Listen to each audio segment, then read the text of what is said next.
கிட்ட கிழிக்கிற வித்த நம்ம சூரியனுக்கு தெரியும். நாம கட்டுற வரிப்பணம் எல்லாம் நமக்கு தானே வரணும். கேட்கும் போது தராதவனுக்கு தோல்விய பரிசா தரணும். ஆலை உணவு திட்டம்னு பிள்ளைங்க மனசுல ஸ்டாலின் குரல். 1000 ரூபாய் திட்டம்னு மகளிர் மனசுல ஸ்டாலின் குரல். இந்தியாவை காக்க ஸ்டாலின் அழைக்கிறேன்.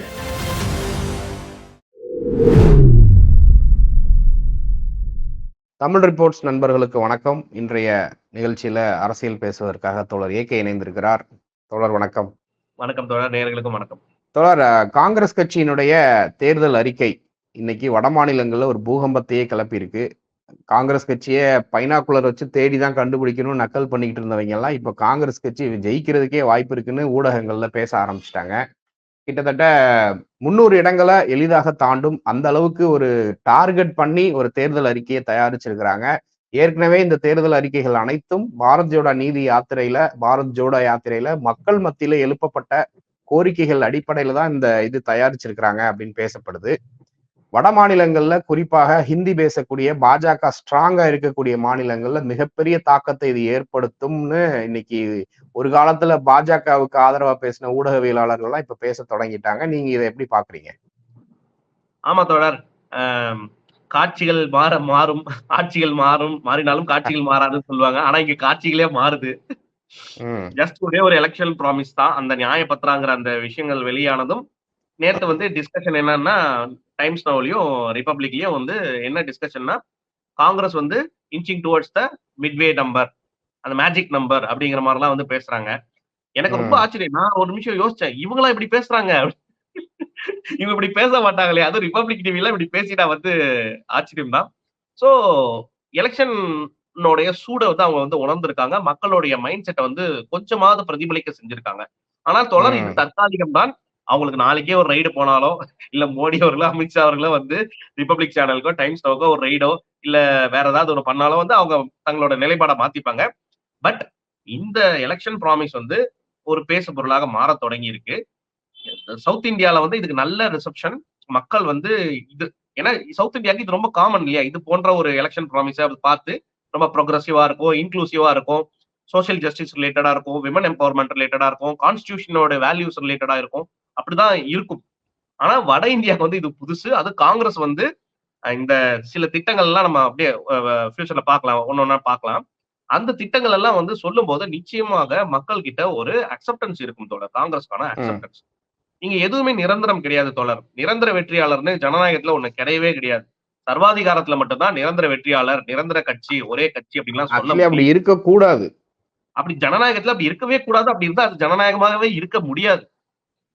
சோ ஜனநாயகம் இல்ல, எங்கேயுமே அப்படி இருக்க கூடாது. எங்கேயுமே அப்படி இருக்காது. ஏன்னா மாற்று இப்போ நிறத்திலும் சரி, குணத்திலும் சரி, மொழியிலும் சரி, உடையிலும் சரி, பல்வேறு வேற்றுமைகள் இருக்கு.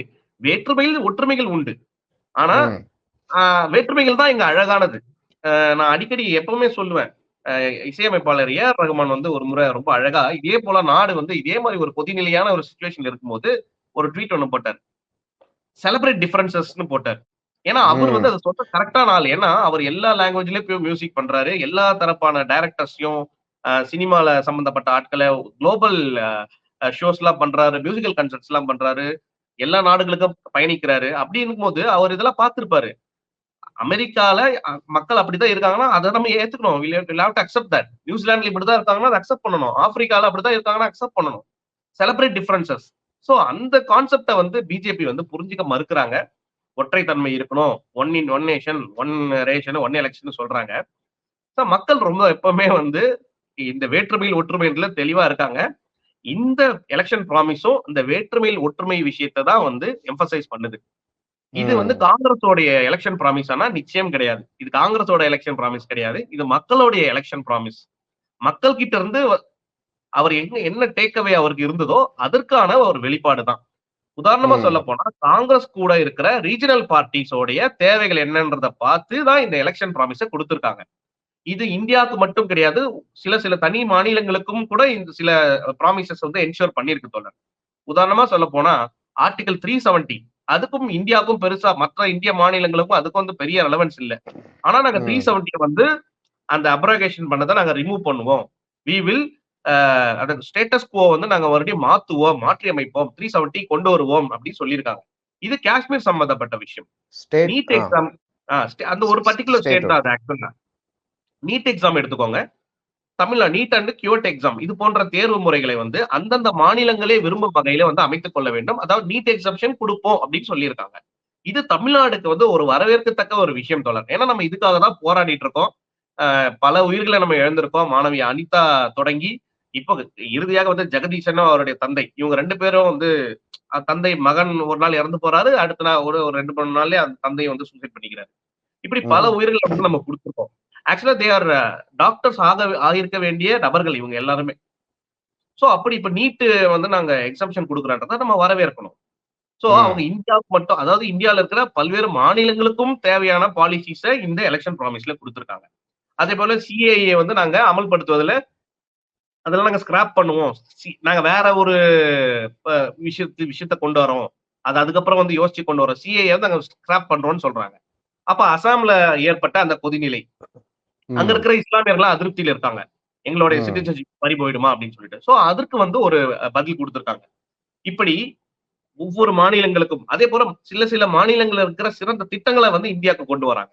உதாரணமா சொல்ல போனா நம்ம தமிழகத்துல இப்போ முத்தமிழறிஞர் கலைஞர் அவருடைய பேர்ல வந்து ஒரு நூலகம் வந்து திறந்து வைக்கப்பட்டது இப்போ மதுரையில போன வருஷம். இதற்கு முன்னோடி வந்து பாத்தீங்கன்னா கலைஞர் அவர்கள் அண்ணா லைப்ரரி வந்து நிறுவினார் சென்னையில. அதே போல ராகுல் காந்தி அவர்கள் என்ன சொல்லியிருக்காங்கன்னா, மாவட்டத்திற்கு மாவட்டம் ஐயா அம்பேத்கர் அண்ணல் பாரத ரத்னா அவர் என்ன வேணாலும் சொல்லிட்டு போலாங்க. அம்பேத்கர் ஐயாவுடைய பேர்ல வந்து பாரத ரத்னா விருதுகளுக்கு தகுதியான நபர்கள்ல எலிஜிபிள் கேண்டிடேட் ஒரிஜினல் ஆள் அவங்க தான். ஏன்னா இன்னைக்கு காலகட்டத்துல அத்வானிக்கு எல்லாம் கொடுத்திருக்காங்க.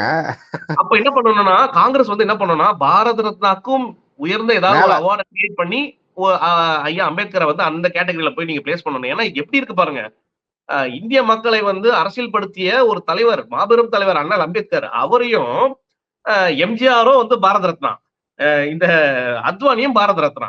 யோசிச்சு பாருங்க, இதெல்லாம் நினைச்சு பார்க்கவே இத சகிக்க முடியல. சோ அப்பேற்பட்ட அம்பேத்கர் ஐயாவுக்கு வந்து ஒரு நூலகம், அது எங்க மாவட்டமா நூலகம். யோசிச்சு பாருங்க, உத்தரப்பிரதேசல வந்து எவ்வளவு மாவட்டங்கள் இருக்கு, எல்லா மாவட்டத்திலயும் அம்பேத்கருக்கு நூலகம்னா விடுவாங்களா சங்கிகளு? இதுவே ஒரு மிகப்பெரிய ஒரு இந்த ஒரு குறிப்பிட்ட மூவ், அம்பேத்கர் நூலகம், பெண்களுக்கு 50% வேலை வாய்ப்புல இடஒதுக்கீடு, ஒன்றிய அரசு பதவிகள்ல இடஒதுக்கீடு கொண்டு வராங்க. எஸ்சி எஸ்டி ஓபிசி பிரிவினருக்கு வேலை வாய்ப்புல அந்த இடஒதுக்கீடோட சதவீதத்தை நாங்க இன்க்ரீஸ் பண்ண போறோம், 50% மேல கொண்டு போறோம்னு கொடுத்துருக்காங்க. இந்த விஷயங்கள் RSS சித்தாந்தத்தை அப்படி சுக்குநூறா உடைச்சு நொறிக்கிறோம் அப்படின்னு இன்னைக்கு பேசுறாங்க. அந்த கருத்தை நீங்க எப்படி பாக்குறீங்க? அது மட்டும் நீங்க சொன்னதோட இன்னொன்னு சேர்த்துக்கோங்க, இதை விட முக்கியம் என்ன தெரியுங்களா, காஸ்ட் பேஸ்ட் சென்சஸ். எல்லாம் இந்தியா ஃபுல்லா வந்து எந்தெந்த சாதியினர் எவ்வளவு பர்சன்டேஜ்ல இருக்காங்க அப்படிங்கிற அந்த பாப்புலேஷனை வந்து நம்ம சென்சஸ் எடுத்து விட்டால் அடுத்த ஸ்டெப் என்னவா இருக்கும், அவங்களுக்கான இடஒதுக்கீடு சதவீத அடிப்படையில வந்து இடஒதுக்கீடு கொடுக்கணும். உதாரணமா வந்து ஓபிசி கம்யூனிட்டி வந்து 60% பாப்புலேஷன் இருக்குன்னு வச்சுக்கோங்களேன். அப்ப நீங்க அவங்களுக்கு இடஒதுக்கீடு கொடுத்துதான் ஆகணும். 27% பத்தாது. ஆமா, நீங்க இன்னும் பர்சன்டேஜ் வந்து இன்னும் இன்க்ரீஸ் பண்ணணும். இப்ப எஸ்சி எஸ்டிஸோட பாப்புலேஷன் வந்து 25% இருக்குன்னா 18% பத்தாது, இன்னும் அதிகமா நீங்க கொடுக்கணும். சோ காஸ்ட் பேஸ்ட் சென்சஸ் வந்து one of the best social justice ensured to the Indian community. அதை வந்து செய்யப்பட்டாங்க இவங்க தேர்தல் முடிஞ்ச உடனே. சோ இதெல்லாம் RSSக்கு வந்து டைரக்டாவே அவங்களோட சித்தாந்தத்துக்கு நேர் எதிரான ஒரு விஷயங்கள். அவர்தான் ராகுல் காந்தி தான் சொல்லியிருக்காருல்ல, RSS அழிக்கிறது எங்களோட நோக்கமே அதுதான் அப்படின்னு சொல்லியிருக்காங்க. சோ அதை எப்படி போய் அவங்க கிட்ட சண்டையை போட முடியும்? இன்னைக்கு ஒரு ஜனநாயக ஆட்சியில போயிட்டு கத்தி எடுத்து சண்டை போட முடியாது, வன்முறையில ஈடுபடவும் முடியாது, கூடாது. சித்தாந்த ரீதியிலாவே அடிக்கணும் அவங்கள. அப்ப காஸ்ட் பேஸ்ட் சென்சஸ் கொண்டு வரும்போது அவன் பதறுவான். இன்னொரு விஷயம் பண்ணாங்க தோழர், அசுரன் படத்துல ஒரு டைலாக் வரும், நாளை பின்ன சிதம்பரம் நல்லா படிச்சிடறா, படிச்சுட்டு நாளை பின்ன நீ அந்த பதவிக்கு போகும்போது அவன் உனக்கு பண்ணாதான் நீ யாருக்குமே பண்ணக்கூடாது அப்படின்னு சொல்லியிருக்காங்க. அந்த டைலாக்கு ஒரு ஸ்கீம் இருக்கு, அந்த டைலாக் ஏத்த மாதிரி ஒரு ஸ்கீம் இருக்கு. 10% EWS ஸ்கீம், அந்த ரிசர்வேஷனை வந்து நம்ம அனைத்து சாதியிற்கும் கொடுக்கலாம். பொருளாதார அடிப்படையில வந்து எல்லா சாதியில இருக்கிற பொருளாதாரத்துல கொஞ்சம் இதா இருக்கிறவங்களுக்கும் வந்து ஒரு கொடுக்கலாம் அப்படிங்கிற மாதிரி ஒரு இது சொல்லியிருக்காங்க தோழர், தோழர். அதுல இன்னொரு விஷயம் கூட சொல்லியிருக்காங்க. 1ஆம் வகுப்புல இருந்து 12ஆம் வகுப்பு வரைக்கும் இந்தியா முழுக்க கட்டாய கல்வி கொண்டு வராங்க. ஆமாமா, கட்டாய கல்வி கொண்டு வராங்க. அதான் ரைட் டு எஜுகேஷன் அது ஆல்ரெடி கொண்டு வந்துட்டாங்க. அது இன்னும் இப்போ நெக்ஸ்ட் லெவல்ல அதுல 2.0 அதுல இந்த எலமெண்ட் ஆட் பண்ண போறோம் அப்படின்னு சொல்லியிருக்காங்க. 2.0 மாதிரி ஆட் பண்ண போறாங்க. ஜிஎஸ்டிலே 2.0. ம், ம், காங்கிரஸ் கொண்டு வந்த ஜிஎஸ்டி வேற, பிஜேபி கொண்டு வந்த ம், ஜிஎஸ்டி வேற. நாங்க ஜிஎஸ்டில வந்து மாநிலங்களுக்கு ஸ்டேட் ஃப்ரெண்ட்லியா இருக்கும். எங்களோட ஜிஎஸ்டி வந்து ஸ்டேட் ஃப்ரெண்ட்லியா இருக்கும்.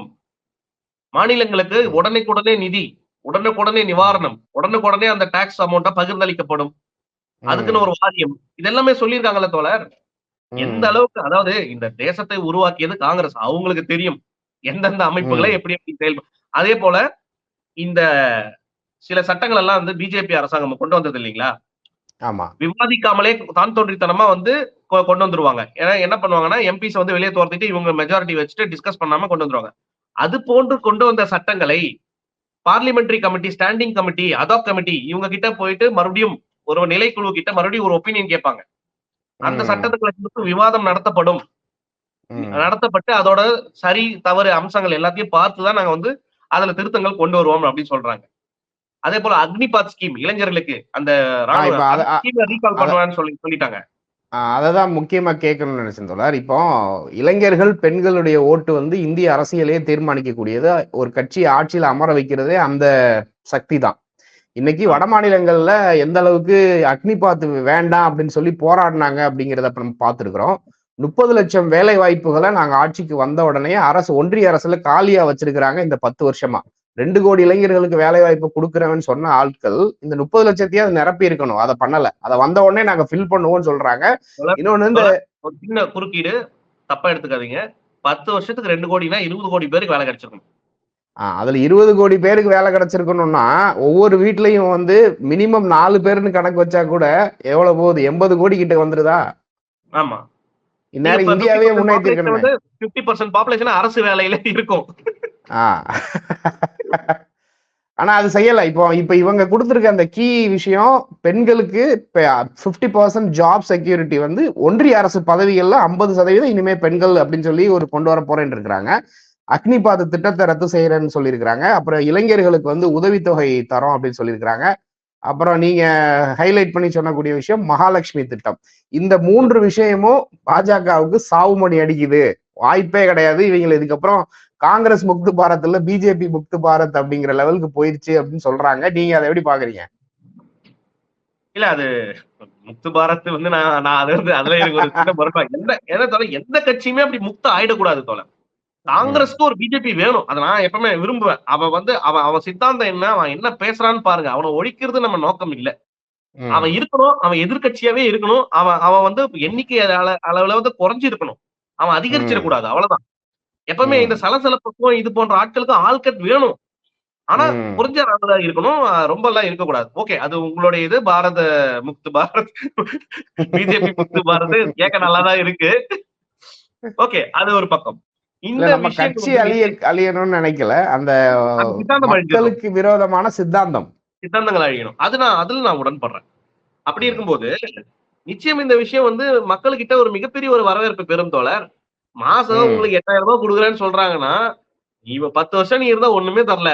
நீ மாசம் நீங்க நல்லா கணக்கு போட்டு பாருங்க. மாசம் 8000 ரூபாய் நம்ம கிட்ட இருந்து உருவிருப்பான். நீங்க போடுற கரண்ட் பில்லு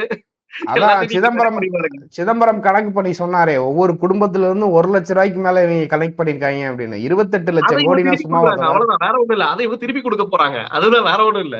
நீங்க பெட்ரோல் வந்து நீங்க ஒரு மாசத்துக்கு ஒரு பெட்ரோலே ஒரு 1000-2000 ரூபாய்க்கு நீங்க போடுவீங்கல்ல. அப்ப அதுல எவ்வளவு வரி வந்து நம்ம ஒன்றிய அரசுக்கு நம்ம தரோம். அதே போல நீங்க கேஸ் வாங்குறீங்க, எல்பிஜி வாங்குறீங்க. எல்பிஜி வாங்குறது வந்து 500 ரூபாய். இந்த ஒரு பொருளை நீங்க 1000 ரூபாய் கொடுத்து வாங்குறோம்னா 500 ரூபாய் யாருக்கு போகுது? அதானிக்கும், அம்பானிக்கும், மெகுல் சோக்சிக்கும், மோடிக்கும், அமித்ஷாக்கும் தான் போகுது. சோ இந்த திட்டங்கள் தோழர், இந்த அக்னிபாத் வந்து விஷயம், அது இளைஞர்களுக்கு நிச்சயம் வந்து ஒரு நம்பிக்கை ஊட்டும். அவங்க என்ன சொல்றாங்கன்னா, பழைய ரெக்ரூட்மெண்ட் ப்ராசஸே இருக்கும். ஆர்மிக்கு எப்படி ரெக்ரூட்மெண்ட் செலக்ட் பண்ணுவாங்களா, பெர்மனன்ட் ரெக்ரூட்மெண்ட். ஒன்ஸ் நீ உள்ள போயிட்டேன்னா அவ்வளவுதான். நீ நாட்டுக்காக வந்து உன்னோட ஒரு குறிப்பிட்ட ஏஜ் வரைக்கும் நீ ஒர்க் பண்ணிட்டு அதுக்கப்புறம் நீ இங்க இருக்கிற சர்வீசஸ்க்குள்ள வந்துடலாம். சோ அக்னிபாத் வந்து இது வந்து டெம்பரரி வேலை வாய்ப்பு கொடுத்து இது வந்து ஒரு ஃபெயிலியரான ஒரு கான்செப்ட். அதையும் வந்து அவங்க வந்து ரிவோக் பண்ண சொல்லியிருக்காங்க.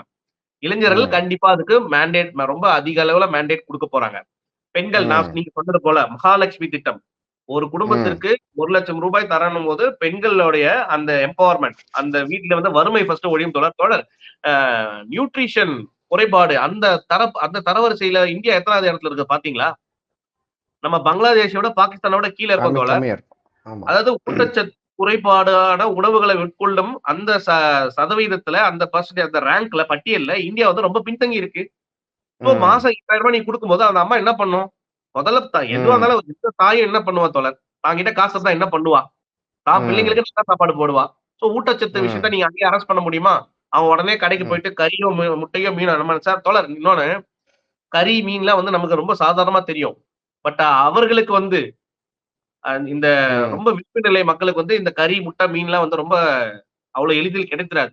சோ காங்கிரஸ் கொடுக்குற இந்த 8000 இந்த விஷயத்துல வந்து நிச்சயமா அவங்களுக்கு எல்லாம் பலன் அளிக்கும். கண்டிப்பா அவங்க காங்கிரஸ்க்கு வாக்களிப்பாங்க இந்த மாதிரிலாம் ஒரு ப்ராமிஸ் கொடுக்கும்போது. வேலை வாய்ப்பு நீங்களே சொல்லிட்டீங்க. 50% வந்து பெண்களுக்கு வந்து நம்ம கொடுக்குறோம், இடஒதுக்கீடு கொடுக்குறோம். கண்டிப்பா வரவேற்கத்தக்க ஒரு விஷயம் தோழர். ஏன்னா பெண் முன்னேற்றம் தான் சமுதாய முன்னேற்றம்னு அண்ணல் அம்பேத்கரும் ஐயா பெரியாரும் நமக்கு சொல்லியிருக்காங்க. சோ அந்த விஷயத்த வந்து காங்கிரஸ் செய்யும்போது நம்ம வந்து வரவேற்கணும். கண்டிப்பா அதற்காக இளைஞர்களும் பெண்களும் வந்து இந்த காங்கிரஸ்க்கு வந்து வாக்களிப்பார்கள். அப்புறம் நான் ஆல்ரெடி சொன்னது போல இந்த லோன் வெய்வர்ஸ் தோழர் இளைஞர்களுடைய கல்வி கடன்கள் தள்ளுபடி பண்றோம்னு சொல்லியிருக்காங்க. சோ லோன் வெய்வர்ஸ் வந்து ஒரு நல்ல விஷயம். ஏன்னா 25 லட்சம் கோடி வந்து கார்பரேட்டுகளுக்கு வந்து தள்ளுபடி செஞ்ச அரசாங்கம் இந்த அரசாங்கம் பிஜேபி. ஆனா தன்னோட தேர்தல் கொள்கையிலேயே தேர்தல் அறிக்கையிலேயே இளைஞர்களுடைய கல்வி கட்டணத்தை கல்வி கடனை வந்து நாங்க வந்து தள்ளுபடி செய்வோம், நாங்க வந்து வெய்வர் போடுவோம்னு சொல்லியிருக்காங்க. இதுதான் தோழர் வித்தியாசம் ரெண்டு பேரும். இது கார்பரேட்டுகளுக்கான ஆட்சி, இவங்க வந்து மக்களுக்கான ஆட்சி. மக்கள் என்ன காரணத்தால காங்கிரஸை கைவிட்டாங்கன்னு தெரியல. இந்த தேர்தல் ப்ராமிசஸை எடுத்து பார்க்கணும் ஃபர்ஸ்ட். 48 பக்கம் இருக்கு தோழர் டாக்குமெண்ட்ஸ். 48 நீங்க 48 பக்கத்தையும் படிக்க தேவையில்ல. கொஞ்சம் ஒரு 10 பேஜ் படிச்சீங்கன்னா போதும், ஒரு 5 பக்கம் படிச்சீங்கன்னா போதும், உங்களுக்கு அவ்வளவு விஷயங்கள் இருக்கு. அதே போல ராஜஸ்தான்ல இருக்கிற அந்த திட்டம் நான் அதை சொல்ல வந்து அதுக்குள்ள மறந்துட்டேன். இந்த யூனிவர்சல் இன்சூரன்ஸ் 25 லட்சம் ஒரு குடும்பத்திற்கு வந்து இன்சூரன்ஸ் ஸ்கீம் அரசாங்கமே வந்து அதோட பிரீமியம் வந்து பே பண்ணிடும். நீங்க வந்து இன்சூரன்ஸ் போய் நீங்க அங்க இருக்கிற ஹாஸ்பிட்டல்ஸ்ல நீங்க உங்களோட விஷயங்களை பயன்படுத்திக்கலாம். ராஜஸ்தான்ல இந்த சிறப்பா போயிட்டு இருக்கு தோழர் இந்த திட்டம். அந்த திட்டத்தை நான் ஆல் இந்தியா லெவலுக்கு கொண்டு வரேன்னு சொல்லிட்டேன். ராஜஸ்தான்ல காங்கிரஸ் இருக்கிற வரைக்கும் போயிட்டு இருந்தது. அப்புறம் அர்பன் எம்ப்ளாய்மெண்ட் ப்ரோக்ராம்னு ஒண்ணு கொண்டு வரேன்னு சொல்லிருக்காங்க தோழர். ஏன்னா இப்போ கிராமப்புறத்துக்கே நம்ம நிறைய போக்கஸ் பண்றோம். அர்பன்லயும் வந்து சில ப்ராப்ளம்ஸ் வந்து வந்துகிட்டு இருக்கு. அங்கேயும் வந்து சில விளிம்பு நிலை மக்கள் இருக்காங்க, அவங்களும் ரொம்ப கஷ்டப்படுறாங்க போது அர்பன் எம்ப்ளாய்மெண்ட் ப்ரோக்ராம் நாங்க ஒண்ணு கொண்டு வந்து அவங்கள அதுல என்ரோல் பண்ணுவோம் அப்படின்னு சொல்லியிருக்காங்க. அதுவும் ஒரு சிறந்த திட்டம். அண்ட் ரைட் டு அப்ரண்டிஸ்ஷிப், இந்த அப்ரண்டிஸ்ஷிப் பண்ண மாணவர்களுக்கு வந்து 1 லட்சம் ரூபாய் கொடுப்பேன்னு சொல்லியிருக்காங்க தோழர். வயது 25 கீழே இருக்கிறவங்களுக்கு இது ஆல்ரெடி சொல்லியிருக்கோம் நம்ம. இதெல்லாம் வந்து நீங்க பாருங்க, மக்களுக்கு நான் இதை கொடுப்பேன், இதை செய்வேன், இவ்வளவு பைசா கொடுப்பேன். இந்த ஒட்டுமொத்த இந்த காங்கிரஸோடைய இந்த எலெக்ஷன் ப்ராமிஸை நான் எப்படி பாக்குறேன்னா தோழர், பினான்சியல் அசிஸ்டன்ஸ், முழுக்க பினான்சியல் அசிஸ்டன்ஸ், மக்களுக்கு பண உதவிகள் நேரடியாகவோ மறைமுகமாவோ பண உதவிகள் செய்யறாங்க. டைரக்டா உங்க அக்கௌண்ட்ல கொடுத்துடுறாங்க, மறைமுகமா விலைவாசிகளை குறைச்சு மறைமுகமா உங்களுடைய வாழ்வாதாரத்தை உயர்த்துவாங்க. உதாரணமா சொல்ல போனா பெட்ரோல் டீசல் எல்பிஜி விலையை வந்து குறைத்தாலே, அதை குறைத்து விட்டாலே உங்களுக்கு உங்களுடைய சேவிங்ஸ் வந்து உங்களுக்கு கிட்ட அதிகமாகும். நீங்க அதுக்கு செலவு பண்ணாத போது உங்க கையில காசு எக்ஸ்ட்ரா இருக்கும். அதுவும் ஒரு வகையான ஏர்னிங்ஸ் தான். சோ பினான்சியல் அசிஸ்டன்ஸ் இவங்க ஃபர்ஸ்ட் இம்மீடியட்டா பண்றது. மக்கள் கிட்ட நீங்க பணம் இல்ல, பினான்சியல் அசிஸ்டன்ஸ் ஃபர்ஸ்ட் வந்து என்ஷூர் பண்றாங்க. அடுத்து சோசியல் ஜஸ்டிஸ், சமூகம் வந்து சோசியல் இன்ஜஸ்டிஸ் நிறைய நடந்துருச்சு இந்த 10 வருஷத்துல. அது ரிலிஜன் ரிலேட்டடாவோ காஸ்ட் ரிலேட்டடாவோ இருக்கட்டும், அதுக்கு நிவாரணம் என்ன? Social justice. அப்போ காஸ்ட் பேஸ்டு சென்சஸ், அப்புறம் இடஒதுக்கீடு, அதுல குறிப்பா பெண்களுக்கான இடஒதுக்கீடு, அதே போல எல்லா மக்களுக்குமான இடஒதுக்கீடு. 10% இடபிள்யூஎஸ் கூட நான் எல்லாருக்கும் கொடுப்பேன்னு சொல்ற அந்த கிளாரிட்டியை நம்ம பாராட்டணும் கண்டிப்பா. சோ இதுதான் தோழர் இன்னைக்கு வந்து நம்ம வந்து பாராட்ட வேண்டிய விஷயம். கண்டிப்பா இளைஞர்கள் பெண்கள் சாராசாரியா லைன்ல நின்னு காங்கிரஸ் கட்சிக்கு வாக்களிக்கலன்னு ஏன்னு கேளுங்க. அந்த மாதிரி ஒரு திட்டங்களை கொடுத்துருக்காங்க. நிச்சயமா தொடர்ந்து பேசலாம் தோழர். நன்றி தோழர். நன்றி. Fees sir. எதுக்கு வளையல் கழறீங்க? இல்ல மேடம், பிள்ளை சம்பளமே 15,000 தான். இதுல ஹாஸ்டல் ஃபீஸ் எப்படி? மா இங்க வாங்க. இது தோழி ஹாஸ்டல். நம்மள மாதிரி ஒர்க்கிங் விமனுக்காக நம்ம அரசால உருவாக்கப்பட்ட இடம். அப்ப ஃபீஸ் மேடம்? இது போதும். ரொம்ப நன்றி மேடம். தேங்க்ஸ் எனக்கு இல்ல. இந்தியாவை காக்க ஸ்டாலின் அழைக்கிறேன்.